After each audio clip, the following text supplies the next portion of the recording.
তুমি কি খেয়াল করেছো, কিছু মানুষ তাদের জন্মদিনে যেন দুনিয়া উল্টে দেয়।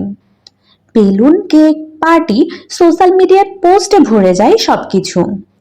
আর অন্যদিকে কেউ কেউ একদমই চুপচাপ, না কেক, না পার্টি, না কিছুই, যেন আরেকটা সাধারণ দিন। কিন্তু কখনো কি ভেবেছো, কেন কেউ নিজের জন্মদিনে হাসিতে ভরে ওঠে আর কেনই বা কেউ চুপচাপ দিনটা পার করে দেয়, যেন কিছুই ঘটেনি। একজন আনন্দে মুখর, আরেকজনের ভেতরে নিঃশব্দ একটা ক্লান্তি। প্রশ্নটা আসলে এখানেই, কেন এমন হয়? এর পেছনে লুকিয়ে আছে এক গভীর সাইকোলজি। অনেকের গল্পটা সহজ কিন্তু কষ্টে। তারা জন্মদিন পালন করে না কারণ তাদের জন্মদিন কেউ কখনো উদযাপন করেনি। ছোটবেলায় বন্ধু ভুলে গেছে, পরিবার ব্যস্ত ছিল, একবার হয়তো আয়োজন করেছিল কিন্তু কোনো গেস্ট ঠিকমতো আসেনি। বারবার এমন হলে মন মানিয়ে নিতে শিখে। মনোবিজ্ঞানের ভাষায় একে বলে লার্নড হেল্পলেসনেস। যখন বারবার হতাশা তোমাকে শেখায় আশা রেখো না, তাহলে কষ্ট পাবে না। তাই একসময় জন্মদিনটা হয়ে যায় সাধারণ একটা দিন।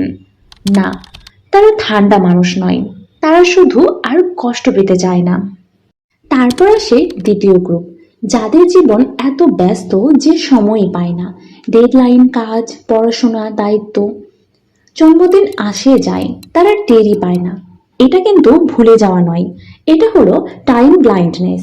যখন মস্তিষ্ক এত ব্যস্ত থাকে যে বিশেষ দিনগুলো আর বিশেষ লাগে না, তাদের জন্মদিন হারিয়ে যায় ব্যস্ততার ভিড়ে। আর আছে তৃতীয় গ্রুপ, যারা ইমোশনালি ইন্ডিপেন্ডেন্ট, যারা জানে আজ তাদের জন্মদিন তবুও তারা উদযাপন করে না। না, এটা একাকিত্ব না, এটা হলো মানসিক পরিণতি। মনোবিজ্ঞানে একে বলে সেলফ ডিটারমিনেশন থিওরি, যেখানে সুখ আসে নিজের ভেতর থেকে। যারা নিজের মূল্য বোঝে, তারা অন্যের কেক, উপহার বা পোস্টের কোনো প্রয়োজন বোধ করে না।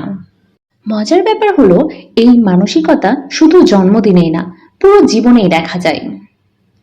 এরা আলো চায় না, মনোযোগ চায় না, চুপচাপ থাকে কিন্তু ভেতর থেকে শান্ত। তারা শিখেছে প্রতিটা দিনই বিশেষ, যদি তুমি নিজে সেটাকে বিশেষ করে তোলো। তাই তুমি যেই হও, বড় আয়োজন করো বা একদম নীরব থাকো, দুটোই কিন্তু তোমার গল্প বলে। কারো জন্য এটা ব্যথা, কারো জন্য ব্যস্ততা, আর কারো জন্য পরিণতি আর শান্তি। তুমি কি এখনো অপেক্ষা করো কেউ এসে তোমার জন্মদিন উদযাপন করবে বলে? নাকি শিখে ফেলেছ যে আনন্দটা তুমি খুঁজছো তা আসলে তোমার নিজের ভেতরেই আছে? যদি এই ভিডিও তোমার চিন্তাধারা একটু হলেও বদলে দেয়, তাহলে একটা লাইক দাও, কমেন্টে লিখে বলো তুমি কোন দলে। আর এমন মনোবিজ্ঞানের গভীর গল্প জানতে চাইলে আমাদের চ্যানেলকে অবশ্যই সাবস্ক্রাইব করো, কারণ এখানে আমরা শুধু সাইকোলজি নিয়ে কথা বলি না, আমরা বোঝার চেষ্টা করি তুমি কে।